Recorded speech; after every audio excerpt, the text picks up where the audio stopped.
Pemirsa, terima kasih masih bersama kami di News Pagi. Bersama saya Yasmina Tania dan rekan saya Bremana Telaya. Kita ke informasi berikutnya, pemirsa. Keributan terjadi di sebuah kedai mie di Jalan Ambengan, Surabaya. Peristiwa ini dipicu kesalahpahaman pesanan makanan antara pengemudi ojek online dan juga kru kedai.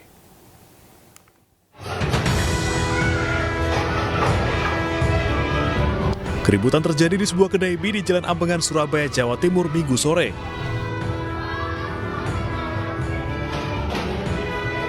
Sejumlah pengemudi ojek online adu mulut dengan kru kedai, bahkan ada yang sampai mengangkat kursi. Peristiwa ini terjadi akibat kesalahpahaman terkait pesanan makanan. Meski sempat panas, situasi berhasil mereda dan diselesaikan dengan mediasi oleh pihak kepolisian.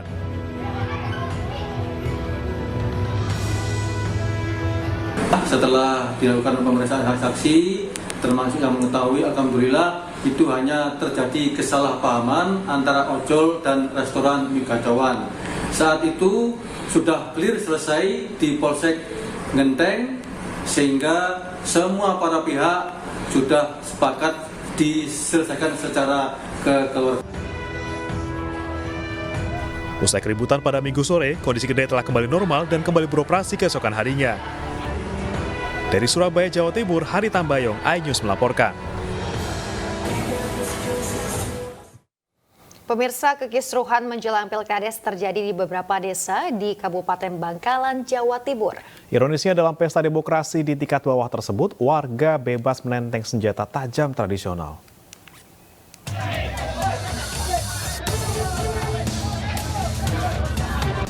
Sejumlah video amatir kisruhnya masa berkumpul di lapangan terbuka jelang pemilihan kepala desa dengan membawa senjata tajam tersebar luas di media sosial.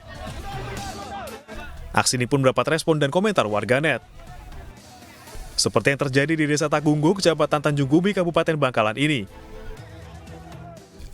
Ratusan warga satu sama lain bersih tegang dengan pihak lawan. Bahkan massa dengan bebasnya membawa dan mengacungkan senjata tajam.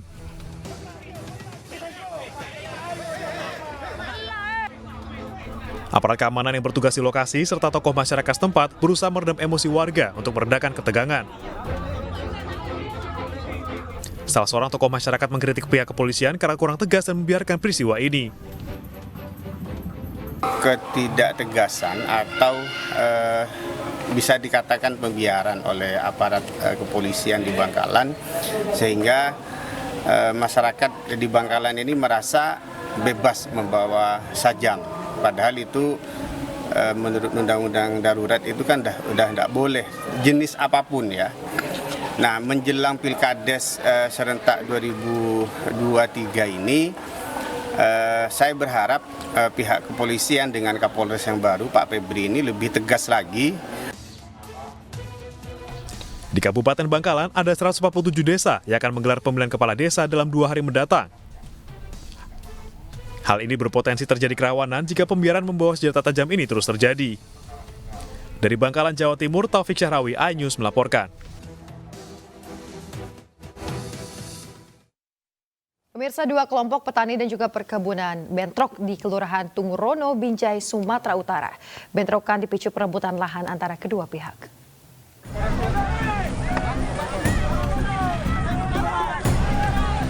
Dua kelompok massa dari petani penggarap dan massa dari perkebunan PTPN 2 Sei Semayang terlibat bentrokan pada Senin pagi di areal HGU 55, Kelurahan Tungurono, Kota Binjai, Sumatera Utara.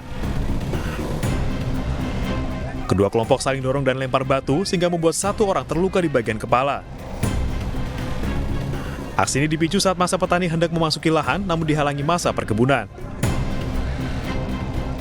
Kita ini bersaudara semua, Bapak Ibu sekalian. Ya, masyarakat sana, masyarakat sini, dan saya yakin juga seperti yang disampaikan oleh perwakilan dari PTPN tadi. Kalau memang sudah ada keputusan yang resmi, apakah itu dari pemerintah, apakah itu dari putusan peradilan yang menyatakan ini bukan wilayahnya PTPN, saya yakin mereka juga akan mempertahankan ini. Suasana panas berhasil diredam aparat TNI Polri dengan menyekat 2 kelompok. Meski demikian, pihak massa petani mengancam akan kembali melakukan aksi. Dari Binjai, Sumatera Utara, Muhammad Zainal Tanjung, iNews melaporkan. Pemirsa, tim penyidik dari Polda Sumatera Utara gelar rekonstruksi atas peristiwa penganiayaan yang dilakukan Aditya Hasibuan terhadap Ken Admiral. Dalam rekonstruksi tersebut, penyidik Direktorat Reserse Kriminal Umum menggali fakta dan juga keterangan dari saksi meski ada ketidaksesuaian fakta.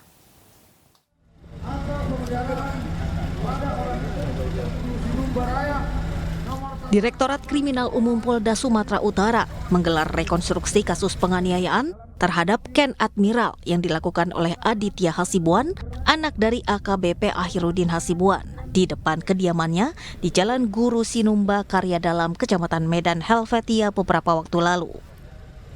Dalam rekonstruksi tersebut, ayah pelaku yang juga tersangka AKBP Akhirudin Hasibuan membeberkan beberapa adegan yang diperagakan tidak sesuai dengan fakta sebenarnya. Meski ada ketidaksesuaian fakta dalam rekonstruksi yang dilakukan oleh penyidik Ditreskrimum Polda Sumut, namun rekonstruksi terus berjalan dengan menghadirkan jaksa penuntut umum, lembaga perlindungan saksi korban, dan para kuasa hukum dari kedua belah pihak. Meski ada ketidaksesuaian adegan, namun rekonstruksi tersebut terus berjalan dengan mekanisme yang ada. Sebanyak 27 adegan diperagakan dalam rekonstruksi tersebut dan berlangsung secara transparan. Dari semua kegiatan rekonstruksi hari ini, kita adalah menggali fakta dan kebenaran persesuaian keterangan daripada saksi-saksi dan barang bukti yang kita kumpulkan selama ini.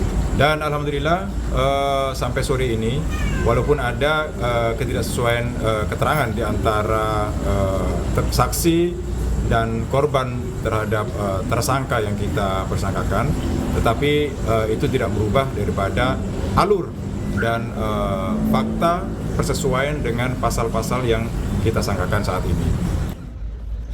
Sebanyak 13 orang saksi dan tersangka dihadirkan dalam pelaksanaan rekonstruksi. Setelah rekonstruksi berlangsung, nantinya berkas perkara penganiayaan ini akan dilimpahkan ke kejaksaan. Dari Medan, Sumatera Utara, Aminur Rashid, iNews melaporkan. Ya, pemirsa, polisi terlibat kejar-kejaran dengan 2 orang komplotan curanmor yang tertangkap tangan beraksi di Kota Bengkulu. Kedua pelaku berhasil diringkus dan terpaksa ditembak di bagian kaki karena melakukan perlawanan kepada petugas.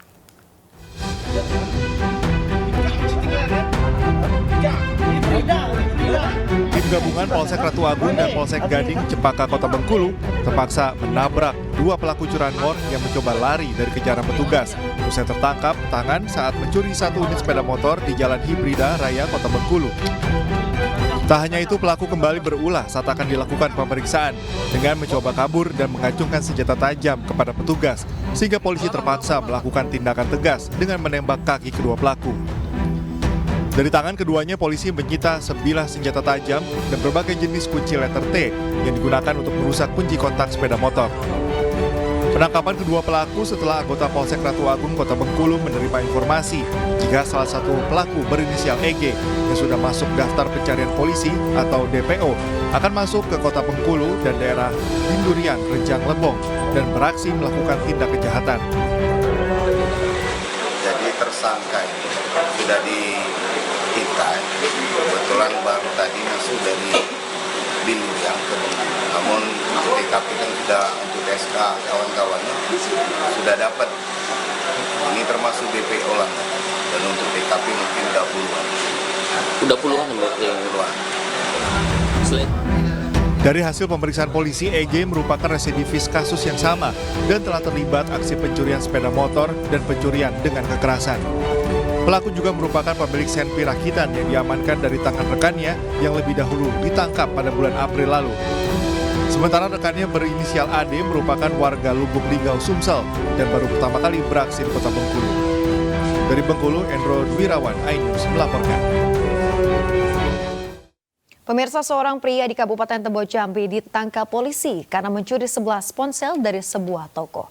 Kepada polisi, pelaku mengaku membutuhkan uang untuk biaya berobat dan persalinan istri. Tebo, Provinsi Jambi, tidak berkutik saat dibekuk oleh unit reskrim Polsek Rimbo Bujang. Pelaku ditangkap diketahui telah membobol konter handphone yang membawa kabur 11 unit ponsel dan uang di dalam laci konter. Pelaku melakukan pencurian terdesak untuk biaya perobatan istri yang sedang hamil 7 bulan setelah lama menjadi pengangguran. Atas kejadian tersebut, korban langsung melaporkan kejadian ke Polsek Ribo Bujang. Dari hasil penyelidikan, polisi berhasil mengidentifikasi pelaku. Anggota unit reskrim Polsek Ribo Bujang langsung bergerak menuju tempat persembunyian pelaku di Jalan 32 Poros, Desa Perintis, Kecamatan Ribo Bujang. Pelaku tidak berkutik saat anggota unit reskrim Polsek Ribo Bujang datang. Dan saat dilakukan penggeledahan didapatkan 7 unit ponsel berbagai merek yang disimpan dalam koper pakaian pelaku. Pelaku mengatakan hasil aksi pencuriannya akan digunakan untuk biaya persalinan istrinya. Rencana saya jual, Pak. Untuk apa itu? Untuk bayar rumah sakit, Pak, pemeriksaan istri sama membayar kopi. Berarti istri kamu sedang hamil sekarang? Sedang hamil, Pak. Sedangkan pihak kepolisian menyebut penangkapan pelaku berdasarkan informasi bahwa pelaku baru saja menjual dan menggadai beberapa unit ponsel. Kalau pengakuan dari keterangan tersangka yang kita dapatkan sementara ini untuk handphone dari benar dia mengakui telah melakukan perbuatan pencurian sebanyak 11 handphone dan uang senilai 500 katanya. Kemudian untuk handphone yang sisa 6 lagi itu telah dijual. Saat ini pelaku Herman beserta barang bukti 7 unit ponsel telah diamankan di Polsek Ribo Bujang untuk proses penyelidikan lebih lanjut. Dan akibat perbuatan pelaku dijerat dengan pasal 363 KUH Pidana dengan ancaman hukuman paling lama 7 tahun penjara. Dari Kabupaten Tebo, Jambi, Budi Utomo, iNews melaporkan. Sementara itu, 2 orang kakak beradik gembong pelaku curanmor diringkus tim Kelewang Satreskrim Polresta Padang. Tersangka mengaku telah beraksi di 19 TKP di wilayah hukum Kota Padang. Setelah mengetahui identitas dan keberadaan pelaku curanmor yang selama ini menjadi target operasi polisi, tim Kelewang dari Satreskrim Polresta Padang bergerak cepat menuju TKP persembunyian tersangka di daerah Arai Pinang, Kecamatan Lubuk, Begalung, Kota Padang. Tersangka bernama Anto berhasil diringkus tanpa perlawanan di rumahnya. Selanjutnya petugas melakukan pengejaran terhadap adik tersangka yang bernama Robi di daerah Purus, Kecamatan Padang Barat, Kota Padang, yang merupakan pasangan pelaku dalam melakukan aksi pencurian sepeda motor dan aksi kejahatan pencurian spesialis congkel jok sepeda motor. Dari tersangka, petugas turut mengamankan sejumlah barang bukti berupa 2 unit kunci letter T yang merupakan alat untuk melakukan aksi curanmor, serta 2 unit sepeda motor hasil curian.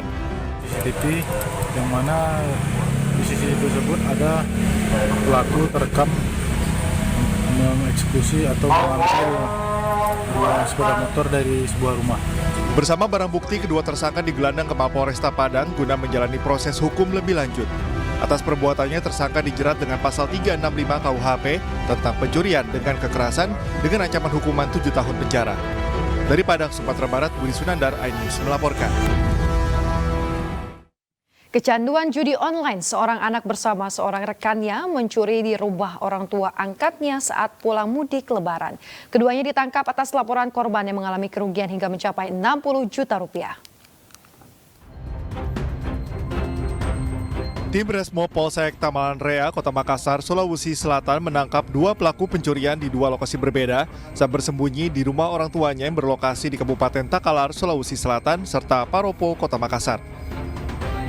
Kedua pelaku yang diketahui bernama Ramadan, 27 tahun, dan Rafli, 23 tahun, ditangkap atas dasar laporan korban dengan kerugian sekitar 60 juta rupiah.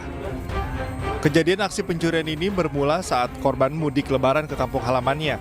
Pelaku yang sudah dianggap anak oleh pemilik rumah menitipkan rumah untuk dijaga. Namun bukannya menjaga rumah, pelaku yang sejak kecil sudah menjadi anak angkat oleh pemilik rumah atau korban justru memanfaatkan momen mudik pemilik rumah untuk melakukan aksi pencurian bersama seorang rekannya. Dengan mengambil barang berupa 2 unit sepeda motor, jam tangan bermerek, televisi, alat olahraga, serta sebuah helm. Pihak kepolisian membenarkan pihaknya telah menangkap 2 pelaku pencurian dengan total kerugian korban berkisar 60 juta rupiah. Modus dari pelaku melakukan aksinya yakni ketagihan bermain judi online, hingga pelaku yang sering mengalami kekalahan akhirnya mencuri barang-barang berharga yang ada di rumah tersebut. Melakukan aksinya, melakukan pencurian tersebut, yaitu bermula karena kecenderungan atau ketagihan berjudi online. Jadi untuk masyarakat agar menghindari situs-situs perjudian online, Akibat perbuatannya, kedua pelaku dijerat dengan pasal 363 KUHP tentang pencurian dan pemberatan dengan ancaman 7 tahun penjara. Dari Makassar, Sulawesi Selatan, Muhammad Nurbone, iNews melaporkan.